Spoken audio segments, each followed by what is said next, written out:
Hi all ఈరోజు బొంతు కాకరకాయ curry చేద్దామని మా ఇంటి ముందుకు వస్తే తీసుకున్నా. ఇవి ఈ సీజన్లోనే ఎక్కువగా వస్తాయి. బొంతు కాకరకాయలు, కలంకాయలు ఈ రెండు ఈ సీజన్లోనే ఎక్కువగా వస్తాయి. రేట్ అయితే చాలా ఎక్కువగా ఉంటుంది. హాఫ్ కేజీ 100 రూపీస్ తీసుకున్నాను నేనైతే. ఇది నాన్ వెజ్కి పోటీకి కూడా ఉంటుంది.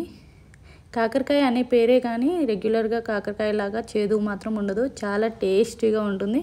ఒక్కసారైనా ఇలా ప్రిపేర్ చేసుకోండి. చాలా అంటే చాలా టేస్టీగా ఉంటుంది.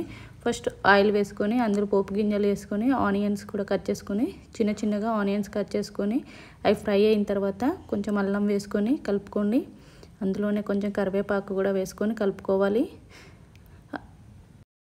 అలా ఫ్రై అయిన తర్వాత మనం కట్ చేసి పెట్టేసుకున్న బొంతు కాకరకాయలను కూడా అందులో వేసుకొని ఒకసారి మంచిగా మొత్తం కలిపి పెట్టేసుకోండి.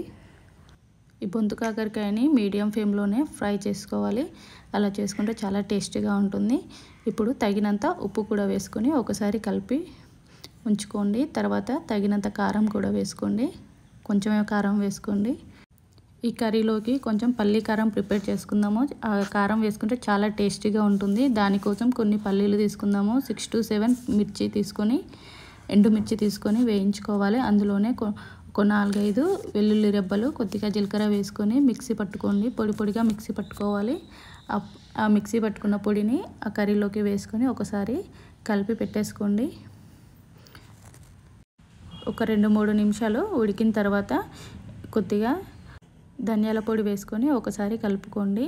తర్వాత ఫైనల్గా మనము మంచి నూనె ఉంటుంది కదా, పచ్చి నూనె, అది కొద్దిగా వేసుకొని కలుపుకోండి. చాలా టేస్టీగా ఉంటుంది. చూస్తున్నారు కానీ లైక్ చేస్తలేరు, లైక్ చేయండి. బాగుంది కదా కర్రీ.